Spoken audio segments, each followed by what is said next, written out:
ನಮ್ಮೂರ ನ್ಯಾಯ ದೇವರು ಯಜಮಾನರು ಮಾತಿನಲ್ಲಿ ಹುಸಿಲ್ಲ ಆಡಿದರೆ ಸುಳ್ಳಿಲ್ಲ ಮಾತಿನಲ್ಲಿ ಹುಸಿಲ್ಲ ಆಡಿದರೆ ಸುಳ್ಳಿಲ್ಲ ಕಂಡೋರ ಕನಸು ಕಾಣುವ ನಮ್ಮೂರ ನ್ಯಾಯ ದೇವರು ಚಿಕ್ಕ ಯಜಮಾನರು ನಮ್ಮೂರ ನ್ಯಾಯ ದೇವರು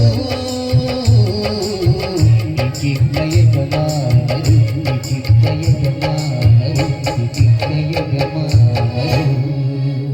ರುದ್ರ, ಊರ್ ಕಡೆ ಎಲ್ಲ ಏನ್ ಸಮಾಚಾರ? ಏನೋ ರುದ್ರ ಹೇಳ್ತಾರ ಮಾತು ನಿಜನಾ? ನಾನೇನ್ ತಪ್ಪು ಮಾಡಿ? ಯಾವ ಜಾಗದಲ್ಲಿ ಯಾರು ಎದುರಿಗೆ ನಿಂತು ಮಾತಾಡ್ತಿದ್ದೇನೋ ಪರಿಜ್ಞಾನ ಇರಲಿ. ಇದು ಧನರಾಜನ ಆಸ್ಥಾನ. ಸುತ್ತ 40 ಹಳ್ಳಿಯ ಜನರಿಗೆ ಇದು ನ್ಯಾಯ ಹೇಳುವ ನ್ಯಾಯದ ದೇಗುಲ. ಇಲ್ಲಿ ಸತ್ಯಕ್ಕೆ ಬೆಲೆ ಇದೆ ಹೊರತು ಮಿಥ್ಯಕ್ಕಲ್ಲ. ಅದೇನೋ ಅಂತ ಹೇಳೋ. ಹೇಳ್ತಾನೆ ದಣಿ, ಮಣ್ಣು ಮಾಡೋದೆಲ್ಲ ಮಾಡ್ಬಿಟ್ಟು ಮಳ್ಳಿ ತರ ನಿಂತಿದ್ದಾನೆ. ದಣಿ, ಸರಿಯಾದ ಶಿಕ್ಷೆ ಕೊಡಿ. ಯಾರು ಈ ರೀತಿ ಚಿಕ್ಕ ಮಕ್ಕಳಿಗೆ ಅನ್ಯಾಯ ಮಾಡಬಾರ್ದು ಅಂತ ಶಿಕ್ಷೆನ ನೀವು ಕೊಡಿ. ನಿಜ ರುದ್ರ, ಇವನು ಮಾಡಿರುವಂತಹ ತಪ್ಪು ಕ್ಷಮಿಸಿ ಬುದ್ಧಿ ಹೇಳಿ ಕಳುಹಿಸದಂತದಲ್ಲವೇ ಅಲ್ಲ. ನಾಳೆ ದಿನ ಪರಸ್ತ್ರೀಯನ್ನ ಕೆಟ್ಟ ದೃಷ್ಟಿಯಿಂದ ನೋಡುವ ಪ್ರತಿಯೊಬ್ಬರಿಗೂ ನಾನಿವತ್ತು ಇವನಿಗೆ ಕೊಡುವ ಶಿಕ್ಷೆ ಪಾಠವಾಗಬೇಕು. ಇಂಥವರಿರೋದ್ರಿಂದಲೇ ಸಮಾಜದಲ್ಲಿ ಹೆಣ್ಣು ಮಕ್ಕಳ ಮೇಲೆ ಶೋಷಣೆ, ಅನ್ಯಾಯ, ಅತ್ಯಾಚಾರ ನಡೀತಾ ಇರೋದು. ರುದ್ರ, ಊರು ತುಂಬ ಡಂಗ್ರ ಹೊಡೆದು ಊರಿನ ಜನರನ್ನೆಲ್ಲ ಆರ್ದ ಮರದ ಹತ್ರ ಬರ್ಲಿಕ್ಕೆ ಹೇಳು. ಊರ ಜನರ ಸಮ್ಮುಖದಲ್ಲಿ ಇವನನ್ನ ನೇಣಿಗೆ ಹಾಕ್ಬಿಡು. ಇದು ಈ ಧನರಾಜ ಕೊಡ್ತಾ ಇರೋ ತೀರ್ಪು. ತೀರ್ಪನ್ನ ಕೊಡೋಕ್ಕೂ ಮೊದಲು ಸ್ವಲ್ಪ ಯೋಚನೆ ಮಾಡಿ ತೀರ್ಪು ಕೊಡು. ಮಾಡೋದೆಲ್ಲ ಮಾಡ್ಬಿಟ್ಟು ನನಗೆ ಬುದ್ಧಿವಾದ ಹೇಳ್ತಿರೋ? ಏನು ನೋಡ್ತಿದ್ರೆ ಹೇಳ್ಕೊಂಡು ಹೋಗು. ನಾನ್ ತಪ್ಪು ಮಾಡಿದ್ದೀನಿ ನಿಜ, ಆದ್ರೆ ನನ್ನ ತಪ್ಪನ್ನ ತಿದ್ಕೊಳ್ಳೋಕೆ ನೀನು ಒಂದೇ ಒಂದು ಅವಕಾಶನ ಕೊಡಬೇಕಿತ್ತು.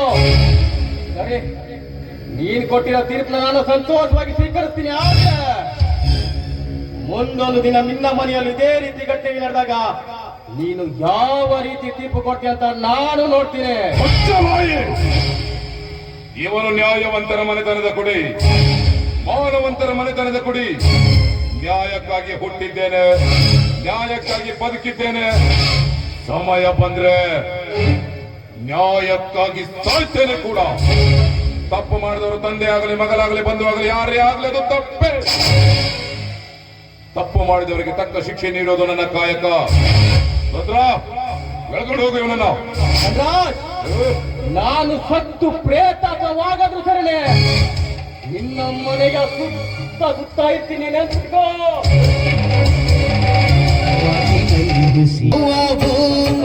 ಸಿಂಗಾರಿ ಮಡಿಲಿನಲ್ಲಿ ಬರ್ತಾನವ್ವ ಭೂಪ, ಬರ್ತಾನವ್ವ ಭೂಪ ಸಿಂಗಾರಿ ಮಡಿಲಿನಲ್ಲಿ.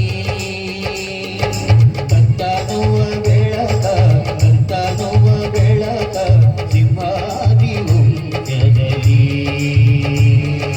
ಬರ್ತಾನವ್ವ ಭೂಪ, ಬರ್ತಾನವ್ವ ಭೂಪ ಸಿಂಗಾರಿ ಮಡಿಲಿನಲ್ಲಿ. ಬರ್ತಾನವ್ವ ಬೆಳಕ, ಬರ್ತಾನವ್ವ ಬೆಳಕ ಸಿಂಹಾದ್ರಿ ವಂಶದಲ್ಲಿ. ಈ ಸಿಂಹಾದ್ರಿ ವಂಶದಲ್ಲಿ. ಇಂಥ ಸಂತೋಷದ ವಿಷಯನ ಊರೆಲ್ಲರಿಗೂ ಹೇಳ್ಬರ್ತೀನಿ. ಎಲ್ಲರಿಗೂ ಸಿಹಿ ತಿಂಡಿ